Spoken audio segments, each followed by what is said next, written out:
Менің өмірімдегі ең маңызды нәрсе не? Мен ойланбастан жауап беремін. Балаларға деген сүйіспеншілік деп Сухомлинский айтқандай, өмірімдегі маңызды шешімдерді қабылдауға осы ұстанымым негіз болды деуге болады. Әр адамда Алатаудың биік шыңынан да асқақ арман мақсаты болғандықтан, қаншама жылдық еңбек пен табандылықтың арқасында арман мақсатым жүзеге асты. Менің бұл өмірдегі басты құндылығым қоғамның әрбіріне көмектесу. Мен Есенбаева Үміт Камалқызы. Осы арман мақсаттарымды жүзеге асыру үшін арман қуып Алматыға келдім. Мамандықты жүрегімнің қалауымен ерекше балаларға көмектесемін деген ниетпен таңдадым. Сөйтіп, 2001 және 2005 жылдар аралығында дефектолог логопед мамандығы бойынша Қазақ мемлекеттік қыздар педагогика институтын тамамдап, номер 2 арнайы мектеп-интернатына логопед болып жұмысқа тұрдым. Міне, 18 жыл бойы осындай адамгершілігі мол мамандықты таңдағаныма өкінген емеспін. Мен бұл мамандықтың педагогикалық жолы оңай болмайтынын біле тұра, сол мамандықтың бір бөлігі болғаныма өте қуаныштымын. Бұл мамандықтың күн сайын маған үйретері мол.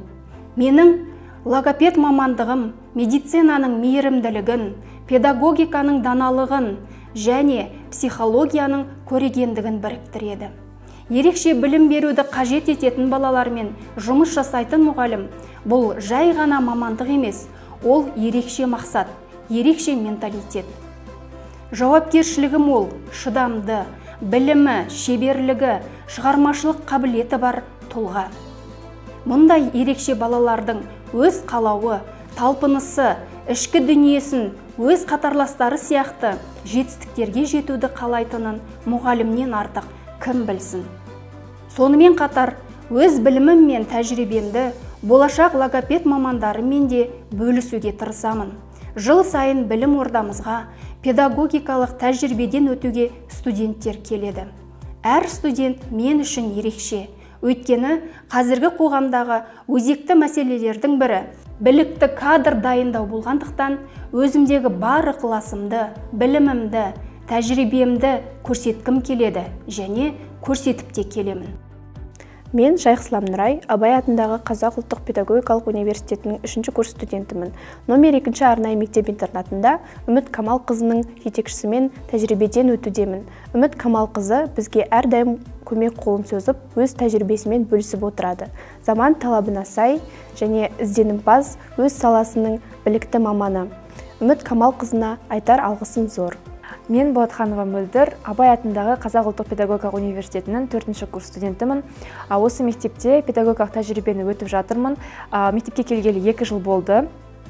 Келгеннен бері Үміт Камалқызының жетекшілігімен логопедиялық тәжірибеден өтіп жатырмын. Үміт Камалқызы бізге келгеннен бері қазіргі кезге дейін өзінің тәжірибесімен бөлісіп, өзінің білімімен бөлісіп жатыр. Әрдайым бізге кеңес беріп отырады. Біз сабаққа қатысқаннан бастап, біздің сабағымызды үнемі қадағалап отырады.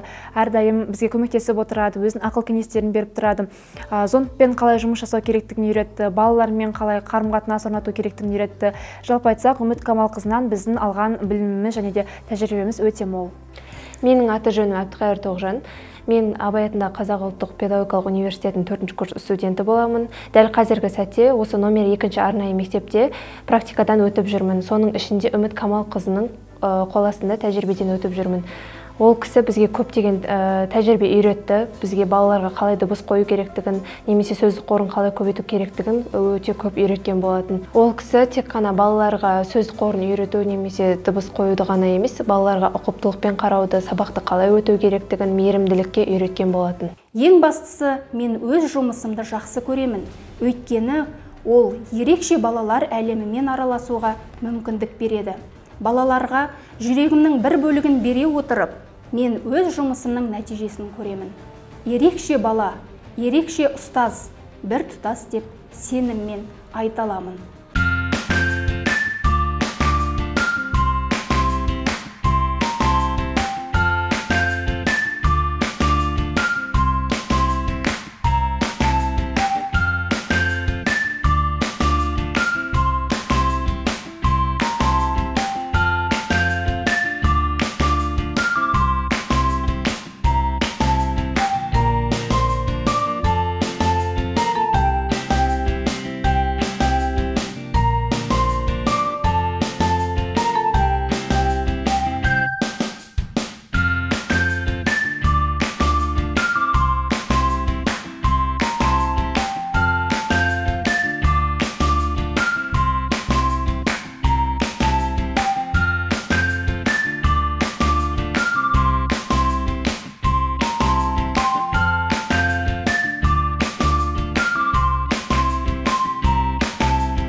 болса, қазір бізде жылдың қай мезгілі?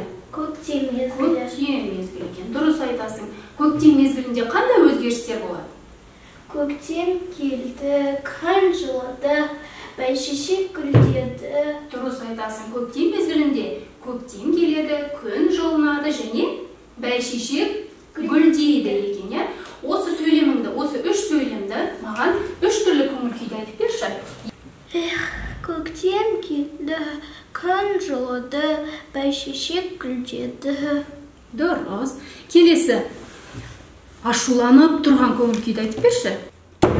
Көктем келді, күн жылыды, бәйшешек гүлдеді. Жарайсың, өте жақсы. Келесі көңіл күй бізде көңілді көңіл күйді айтып бер.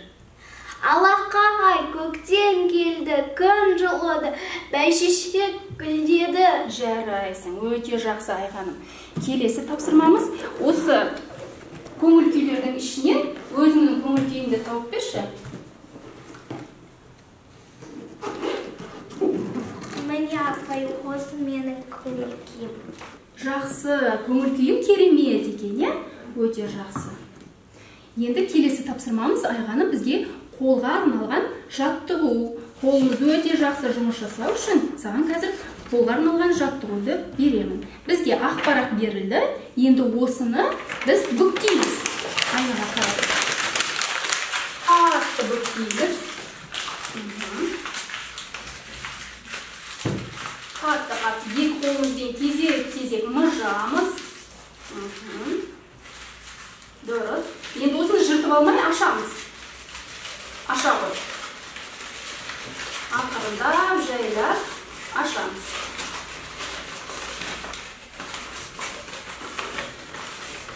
Аштық па? Қағаздың үстіне қоямыз. Енді осыны әдемілеп жазып шығарамыз. Екі қолымызбен басамыз. Екі рет қайталаймыз. Келесі қолымызды жұдырықтаймыз. Түсу қоямыз. Қолымызбен жұдырықтаймыз. Екінші оң қолымыздың жұдырығымен сүртеміз. Жазамыз. Басынан бастасқан екен. Дұрыс. Өте жақсы. Енді келесі қолға ауыстырамыз. Оң қолымыздың жұдырығын басамыз. Сол қолымызбен жазамыз.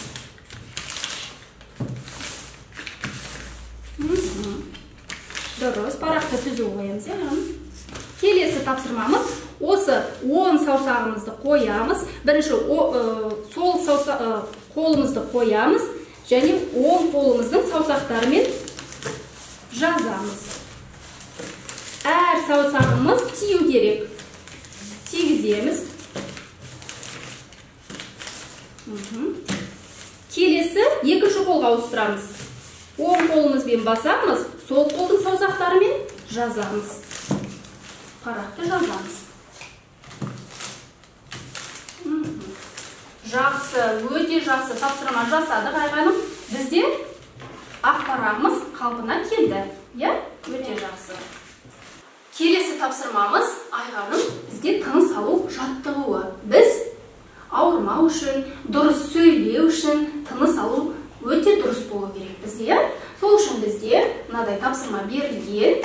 Стақанға кигізілген қолғапты үрлеп ашамыз. Қане?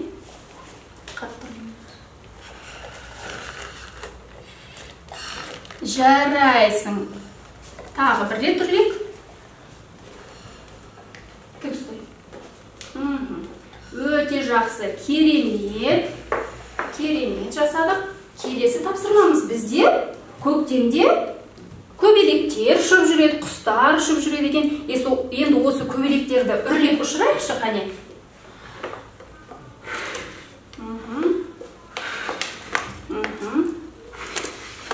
Жақсы.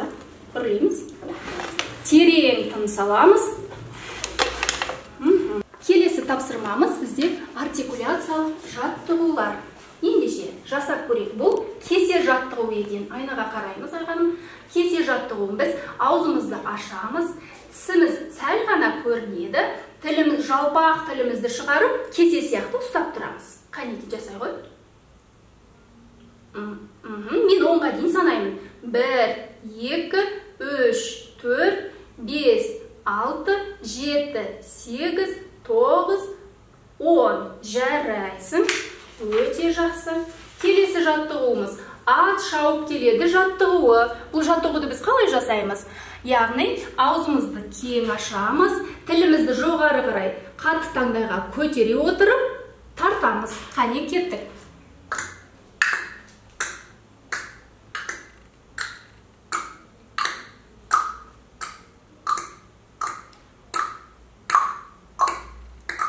Жақсы, өте жақсы орындадың Айғаным. Келесі тапсырмамыз тоқылдақ. Бұл тапсырма қалай жасалады? Аузымызды кең ашамыз, тілімізді қатты таңдайға жоғары көтереміз де ұстап тұрамыз. Қанеки? Дұрыс, мен 10-ға дейін санаймын, е? Жақсы. 1, 2, 3, 4, 5, 6, 7, 8, 9, 10. Жарайсың. Өте жақсы. Тапсырмаларды өте жақсы орындадың Айғаным. Р дыбысын айтып үйренеміз. Бізде Р дыбысын айтқан кезде аузымыз дөңгеленіп ашылады екен, тісіміз бір-біріне тимейді, ал тіліміз қатты таңдайға тіреліп барып дірілдейді екен. Ендеше істеп көрейікші қане. Аузымызды ашамыз, тісімізді көрсетеміз, тілімізді жоғары таңдай, қатты таңдайға тіреп үрлейміз. Тағы да.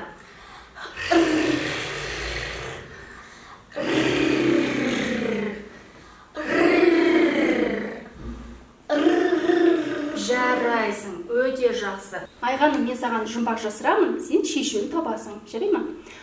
4 аяқты шалғы қырып кетер малды. Ол не? Қасқыр. Қасқыр екен, дұрыс айтасың. Ол қандай жануар? Жабайы жануар екен. Айғаным, тақтадан не көріп тұрсың? Қасқыр. Қасқыр көріп тұрсың, е? Тағы не бар? Қой. Қой көріп тұрсың. Қасқыр жабайы жануар болғаннан кейін қойды не істейді? Жейді. Жеп қояды екен. Ендеше біз мына сызықтар, осы қасқырдың жолы арқылы біз қойға келіп, қойды жеуіміз керек. Ендеше кетті. Р дыбысын айту арқылы. Терең демаламыз.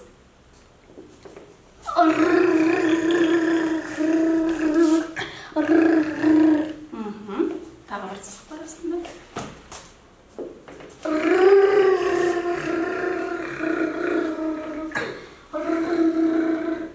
Дұрыс, жарайсың.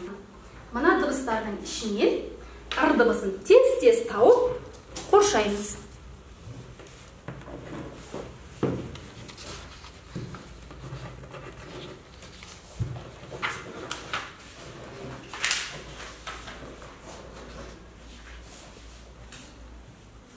Жақсы, өте жақсы. Тез-тез орындап шықтық, е? Керемет. Келесі тапсырма Айғаным. Мен дыбыстарды айтамын, сен Р дыбысын естіген кезде шапалақтайсың. Жарай ма?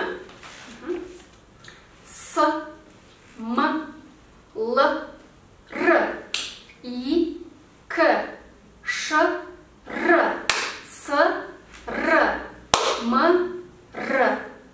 Жақсы, өте жақсы. Келесі тапсырмамыз Айғаным, біз буын ұйқас оқып шығамыз. Менен кейін қайтала. Жарай ма? Ра, ра, ра. Ра, ра, ра. Рахат. Рахат. Ро, ро, ро. Ро, ро, ро. Роман. Роман. Р, р, р. Р, р, р. Тар. Тар. Рауша. Қасқыр. Ара. Жапырақ. Дәптер. Рауғаш. Қарға. Қарға. Мынау не дедік? Қасқыр. Қасқыр. Р дыбысы сөздің қай жерінде келіп тұр? Аяғында. Аяғында. Ортасында. Мынау не? Ара. Ара. р дыбысы сөздің қай жерінде келіп тұр? ортасында. Дәптер сөздің аяғында келіп тұр. Қарға сөзінің ортасында келіп тұр. Рауғаш сөздің басында келіп тұр. Жақсы, өте жақсы. Қасқыр, қосу, рауғаш. Тек қарға. Дұрыс. Қарға, қосу, қасқыр. Тең, рауғаш. Жарайсың, өте жақсы. Рояль, қосу, робот. Тең, раушан. Робот, қосу, раушан. Тең, рояль. Жақсы. Қазір сергіту сәтіне осы ойынды ойнаймыз. Яғни мен саған қорапшаны лақтырған кезде саған түскен көңіл күйді маған көрсетесің, жарай ма? Ал, ұстаймыз. Тілек айту. Тілек айту. Апай, бүгінгі күніміз балалармен сабағымыз жақсы өтуге тілектес. Жақсы, керемет. Келесі тапсырмамыз Айғаным бізде адасқан әріптерді орын-орнына қойып табамыз. Алып кеттік. Айтамыз. Қандай сөз шықты? Жүрек. Жүрек, өте дұрыс. Жақсы, келесі. Робот.